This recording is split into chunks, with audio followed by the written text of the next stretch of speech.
Hey everyone, welcome back to the Omega Games podcast. I'm John, your host, and I'm so excited to be with you today. And I have a very special guest with us, Brian Schuster, who is the founder and lead instructor of DevMint, which is an organization that trains Web 2 professionals and places them with Web 3 organizations. Brian, thank you so much for being on board today. Thank you so much for having me. You know, this is really a fascinating space that we find ourselves in. And in some previous conversations I've had, I always thought that it would be kind of simple and easy for, let's say, a traditional web developer to get into and start to integrate some of the necessary techniques and skills that they would need to integrate Web3 at companies. But something that we were chatting about in the pre-show is that while a lot of the technology is open source and it's fairly easy and there's great communities that provide resources around, hey, how do I fix this bug or this issue? It seems to be a wonderful community of everybody helping each other.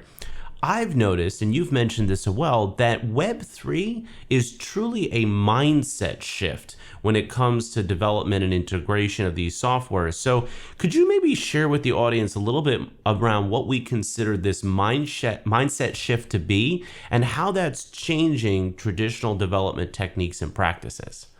So ultimately, at the end of the day, it's just a set of tools, right? And people, especially engineers who already work in one technology, have a good chance of being able to jump over to another technology.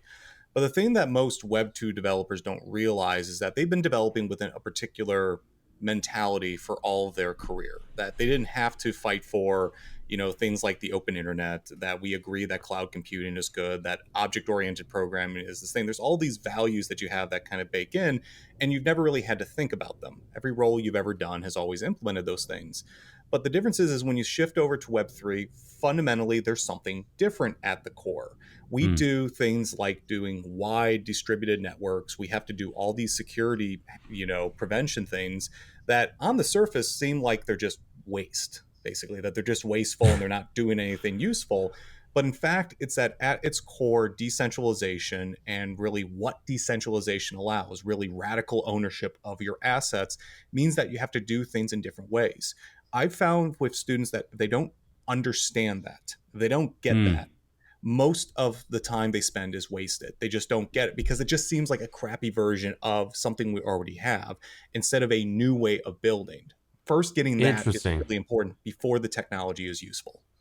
That's really interesting because it seems so simple at times, right? You know, we're just talking about security and, like you said, protocols that are not difficult in terms of, they're not, doing very, very intricate, detailed, scripts or things like that. It's a very kind of simple peer-to-peer process. But like you said, the complexity comes in building it right and correctly, especially when you're doing integrations. So what is kind of the reason or challenge that you were trying to solve when you founded DevMint? Because obviously I think it's got to be somewhere down into this track where you're noticing, hey, there is a reason why we need to do this and do it right. Well, it started with looking at the Web3 market and seeing that there was a significant talent crunch going on. There were lots and lots of jobs being hired for, and even during the bear market, this is still true. We still can't get enough developers in this space. And sometimes the jobs are just so difficult, you're never going to be able to hit them. If you need a cryptographer, that's a lot of experience, and a boot camp's not going to train that, certainly not in 8 weeks. But there was a certain class of role that was looking for Web3 skills that was more like full stack development or analytics or UI or something in that range that they still couldn't place those for. And as I started looking at what would it take to train folks to be useful in these roles, what would create great candidates, turns out there's lots and lots of people in the Web 2 space. And I've mentored hundreds of folks, in that realm that could do great in these roles, that could actually do it. And just with a little bit of knowledge transfer on Solidity, Hard Hat, Ethers, like the core Web3 stack, they could be amazing. But why weren't they jumping over? I couldn't find a compelling answer. I couldn't find a reason that made sense. And me and my co-founder, who's been running boot camps for a decade, looked at this and said, I don't know what the answer is, but I think we have a solution to this. So let's go ahead and get started. And that's now what we're trying to do.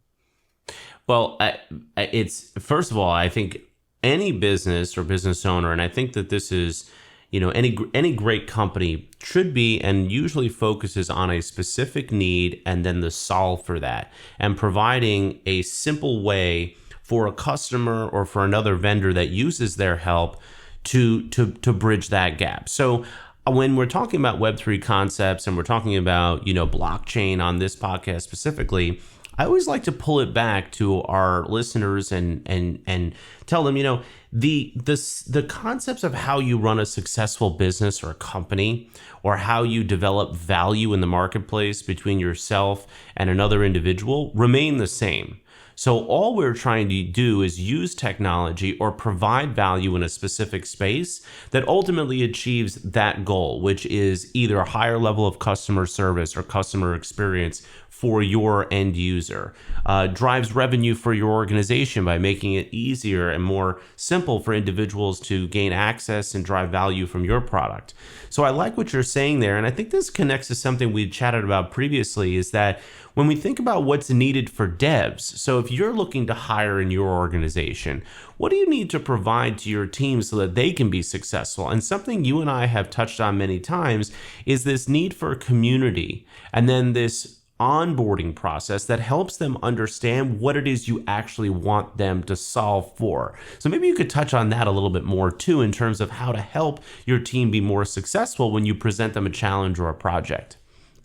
So really, it all comes down to, well, first and foremost, do you have the right people on board? And this is true for traditional companies as it is for Web3 organizations, but it's even more important in that space because a lot of your developers are not being paid to be your developers in Web3. It's taken the open source ethos further than pretty much anyone else, in that you can reasonably say, if you're building a protocol or an open source project, that yes, we pay people to do this work, but a lot of our contribution is coming from outside the organization. And the right reason you get people outside the organization building is not because they're being paid to be there, certainly some of them will be, but because they believe in your product. They believe in your mission. They believe in your values. They're not externally aligned. Like, again, you pay people and you're externally aligned. They may not give a damn about what you're doing, but they're a good developer. They get paid well and they do that. But particularly in Web3, where you rely so strongly on external folks, you have to get the mission and values down. You have to get the right people on the ship in the first place. You need to make sure you're attracting the right sort of talent, which means excluding some people from the group. That's ultimately what it means. And that's hard for businesses because they want to bring as many people in as they can. But when you're dealing with intrinsic alignment, you can't skip that step. But then when it comes down to actually providing the right sort of structure for them to go in, you almost have to do the work of basically structuring the problem right. It's less about the individual project, though. It's more structuring the environment so that they can be successful. If you're running a business, and again, if you're just running a traditional development group, right, you may have to create agile squads. You may need to make it clear what is success and failure. How do people go align? A lot of that is true in outside of the organization, but you need to think of the further step of, these people don't work for me necessarily. They don't necessarily come and do that. So you almost have to think about the community onboarding aspect, where it's like, okay, well, we have these problems that are out here and we don't have it. How are we going to get people who want to be part of this community building for us? So it's almost like even beyond the structure of how you manage your board, how you manage your GitHub, or how you get it out there, but what are you doing to get people to care about your community? Who are the people who are really reaching out to the community to try to make those connections? How are they going out and finding new folks to bring them in? So it's almost like this new layer of community management, which we really don't do community management well today. It's a new area just because of how critical these folks are. It's really discovering who are the people we need on our ship, the people we hire, to go out into the world and find those folks and make them interested and excited in what we do and want to build for us. That's a challenge most people don't handle well, and we're still discovering the best ways to do it. Well, I would extrapolate what you're saying. Not only do I fully agree, especially even in internal teams, and we see this across the board in Fortune 500 companies and local small businesses, How are you incentivizing your team to engage, believe, and then drive your mission and vision forward as if it was their own?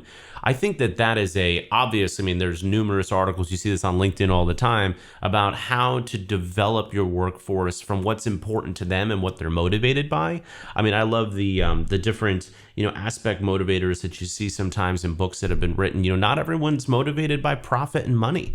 Some people are motivated by the community aspect that you've mentioned, or a day off that they weren't expecting. There are these small incentives that help from kind of that emotional and HR side.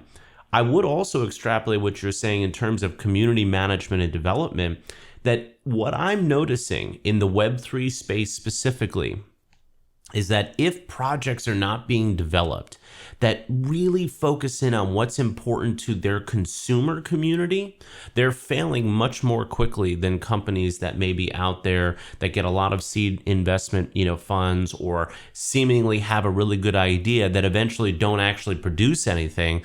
You could even look at the WeWorks of the world as an example. Hey, everybody thinks they want co-working space. Well, their model really wasn't serving the individuals that they wanted to get that wanted to buy the co-working space. It was really more of a real estate investment, opportunity. But to that point, I'm noticing this community management. Every Web3 company that I have come in contact with right now has a Discord, and it's kind of it's not even an option not to be on a platform that's really about creating these internal, unique, and exclusive communities. So when we think about development in terms of this mindset shift, I think that's important for the entire organization, especially the leadership team, to think about and say, hey, we really need to start designing and developing for the consumer, for the individual that's going to be using whatever this technology is, and designing our organizations to benefit our development team or other teams that we have. How is their interest, like you said, being a part of the organization, actually being something that they receive real value from? So I love what you're saying there, and I think that aspect of community development is huge. Yeah, and it's interesting too, because it's just an area we haven't discovered enough about, because because Web3 is different, because it's pushed further ahead, and again, it's like open source, but even more extreme, because your community ends up being, because you're making the distinction between consumers and these folks as if they're two communities. And Web3, the lines are so merged, where your consumers can also be your investors, can also Sure. be your developers, can also be these other groups. And so what I'm seeing a lot of folks failing to do is that they're trying to take some of like the old community mentality, basically. They try to go out there, and it's not working, or it's not Right. scaling beyond a certain point. I mean, the best community managers I know, it's more on the line of emotional labor. I mean, that's what I kind of realized here, where your people want to feel heard, and feeling heard takes time. It takes Right. energy. It takes a lot of work to actually get people out there. So this is really messy, emotional, gushy part of this that we're really not addressing very well. And so I think in order for, organizations to kind of take that next step, it's figuring out, how do you make a real connection with these folks? And then as you scale it, how do you maintain that? How do you maintain that level of connection, there, until you reach some critical mass where your branding truly does take over and you have instilled a brand? It's right up until that point when the lever change is over. And Right. I don't think many organizations are there yet. No, that's an excellent point, and I think that's why, as you've said, positioning DevMint in a way that you can provide this ongoing education, I think is huge. Because think about it. I mean, there may even be traditional Web 2, or I like to call them Web 2.5 companies, that know that this transition is necessary, but they don't necessarily have the tools in place to do that. And something that you've mentioned to me is that businesses just don't also always find people who are interested in this space, who might have some of the foundational technical skills. But, why is that? Why are we seeing that there is not necessarily a huge interest in getting involved in Web3, even as much as I would say when Web 2 transformation happened and we started to have social communities, everybody wanted to work for Facebook. Everybody wanted to work for Twitter. I mean, everybody wanted to work for Tesla, right? But we're not necessarily seeing that same interest or kind of like, piranha feeding of, hey, we've got to get involved in this, as we might have seen in the past. What do you think are some of the maybe interest barriers, or what is going to be that shift that everybody's going to say, hey, I really want to get involved in this? Well, I think the reason why you're not seeing like the interest in like the Facebook interest, right, or everyone wants to work for this company is largely because we're still before day zero in the industry. We Mm, haven't figured out like again, there was a smartphone market before the iPhone, but the iPhone might as well have been day zero for that yeah, market. There was everything that existed before and then everything existed after. We're still day zero in this industry, right? We're like pre Netscape, and even with Netscape, pre the companies that were required, that needed Netscape in order to become big companies. So I think it's just that it hasn't reached that focal point, even though there is a lot of interest in the space. But more importantly, I think the reason why most developers aren't interested is what I call shallow negative opinions about the industry.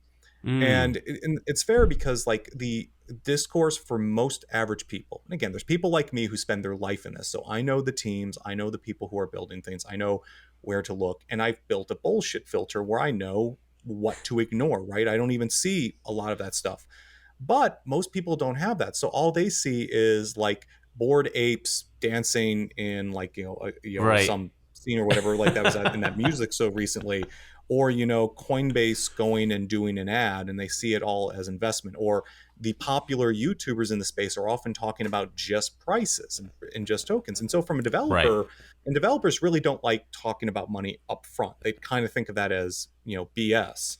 But like, so instead they get all this negative feedback, they hear this stuff about environmental impact and whatever, but they don't really dive into it at all. The sentiment is negative in general, but when you dive underneath the hood with most developers, it's not really grounded by anything. There's really not a mm, lot. It's just what they've heard in the space. So I sure, think that there's this thin protective shell that's around most people. They've kind of come up with their opinion on what's negative. And instead, our job at DevMint is really to figure out what is the messaging that's going to crack through some of those folks. Again, this is sure, still an early industry. We don't have to right. connect with everyone, but we do have to get to the few people who are looking for big opportunities, that are looking to actually advance an industry and can spend enough time in the space to get beyond that and make a true evaluation of whether or not they want to be in the space. It's really all we're doing, just presenting information and seeing if people like it. If you do, we have a path forward. If not, work on something else. Well, I think that that's such a fantastic point, and something we had chatted about in our show notes is you have to have a strong sense of where you want to go before you can even make a plan to get there. And a lot of times when I talk with companies, even in our traditional space in advertising and digital advertising online, where do you want to go? I had a conversation this morning with someone, and he very upfront said to me, "Look, I'm not trying to scale and exit. I really want to build an organization that I could work in for the next 20 years." And I said, Mm-hmm. that's actually more helpful to me to understand than how we position this organization if we're actually going to, let's say, bring users to your new application, or if we're going to integrate a Web3 solution to something that you want to do, and in the future of your organization. Because to Mm-hmm. me, that helps me to understand what he's motivated by. He's motivated by building a legacy. He's not just trying to make a quick scale and exit. And both are great, depending on what you Mm-hmm. want to do and what you're motivated by from your personal incentives. And I think that this comes down. The thing that I really love about Web3, and I'm noticing this across the board, is like you said, that BS is getting much more quickly, kind of weeded and cut out of a marketing plan or a data analytics interpretation than it ever was in the past. The data doesn't lie in Web3. In Mm-hmm. addition to that, like if you don't know exactly what you want to create, people are going to move on very quickly. There's a very low bar for entry and execution, but if you do it well, you'll be highly rewarded. And I think, like you said, a lot of times there's negative potential press, or a lot of hype around crypto and Web3 is just a scam, or these terms like rug pull, which some of our listeners might have heard. And Mm-hmm. that's true. There's certainly a lot of shysters and a lot of scammers in this space. But what I have noticed is that the foundational technology that is being built used and will be built upon. I love your analogy that we're not even at day zero. I would agree. Some of Mhm. these foundational pieces are going to revolutionize industries in ways that we can't even imagine.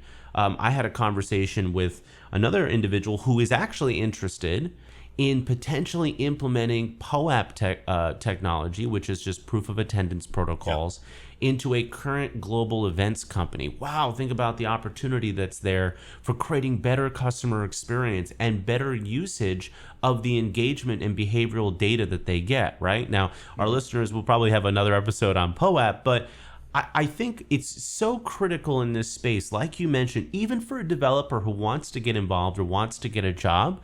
What do you want to do? Where do you want to go? Do you want to be a chief technology officer, or do you just want to be a UX designer that really understands how to integrate Web3? And maybe that's something that you're helping with, and I'm sure you are, with individuals who go through your boot camp. Like you said, you're not going to get everything you need, but you're going to start that path and help to answer those questions about where you want to go in your professional career. Yeah, and that's part of the mindset shift that comes in here, and I think it's really important for Web3 in particular to know what you're really trying to get out of it. It's not that you can't play around. You can tinker pretty well, in the space.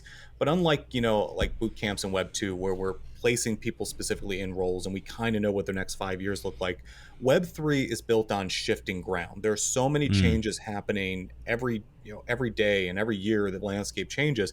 You don't know where you're going to be in 2 years. So if you don't have a strong internal sense of what direction you're going, you're going to right. get swept away in something and not know where it is. And so part of that is trying to, for our students, figuring out what that is, getting them on the path and getting tools to start building in that direction and to listen to that. They're less going on a path and have this nice upward trajectory, and they're more exploring a new space that is very, Mm-hmm. very fertile Mm-hmm. ground, and Mm-hmm. that's the mentality we take with our students in DevMint.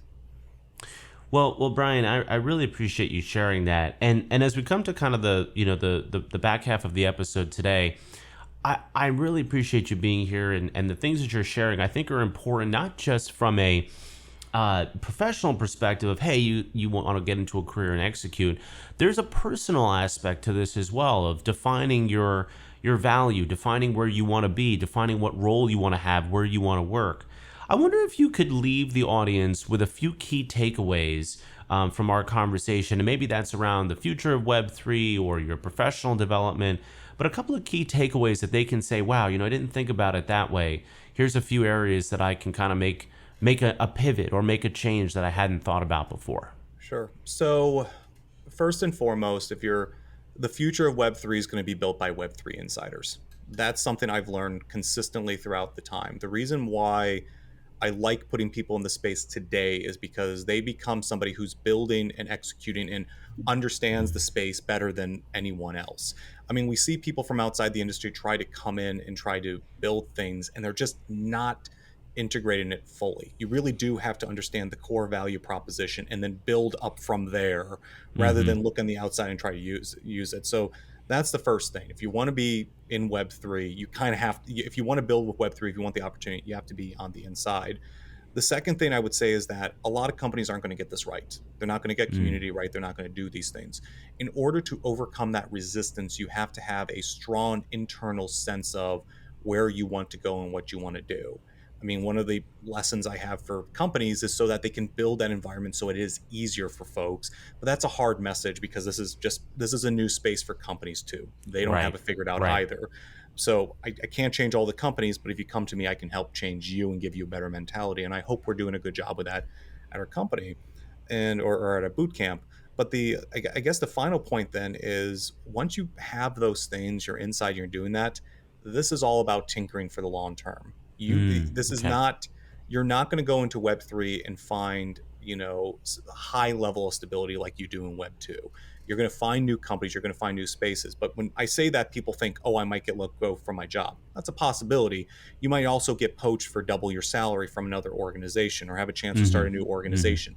It is the land of big wins today, and that's, and if you understand that, and if you're somebody who is looking to do that, that it is exciting for you to do that, then this is a place for you to go and explore. There's a lot Right. here and there's a lot of need. And for developers, it is literally the best industry I know of right now for those sorts of opportunities, just by pure pay scale opportunity. Pretty much every metric I could think about, Web3 just beats the crap out of everyone else. But that's not going to be true forever. So that's why we're opening shop now. Well, I think that those are excellent takeaways. I would, the only thing I would add, and it's not really an ad, it's just more of my idea. I think the future is Web3. I think when you're looking at any industry or marketplace in terms of the dynamic shifts we're seeing globally from every single aspect of our community life, whether that's economic, political, social, things are in transition right now, and they're going to continue to change and iterate. And I strongly believe that the future will be a Web3 space. There will be more peer-to-peer interaction. There'll be stronger community development that's built online. And careers and tracks that exist today may not even exist in the future. So why not take that opportunity to at least learn about where the future is positioning? Because, hey, Brian, you and I are having a conversation, so there's got to be some folks out there that are at least involved in doing something new in this space. I would really encourage the audience to just take a look, get up to speed, read a couple of articles, watch a YouTube series or listen to a podcast that's focused on the technology development, like the kinds of conversations that you and I are having, and then ask yourself, is this a space that I could find myself really not only finding value, but enjoyment and driving value for, let's say, a company, organization, or product? Because that's really where, when you're really aligned to a mission and vision and you feel that excitement, the best work is done. It doesn't matter if it's Web 2, Web 3, or Web nothing. When you feel aligned to a mission and vision, you're excited to work with that team. You're excited to come in and do whatever that project is that you have, on your plate for that day. That's when, in my opinion, the best work is done. So thank you so much for sharing that with the audience today. This has been such a great conversation. Thank you very much, John, for having me. And thank you to the audience as well. We always appreciate you tuning in. Be sure to subscribe, check out our YouTube channel and obviously our podcast channels as well to take this podcast with you on the go. There'll be some information if you want to get in touch with Brian after our conversation in the comments section, as well as myself here at Omega Games. We look forward to you tuning in next time. And again, I believe the future is Web3, so let's build this new world together.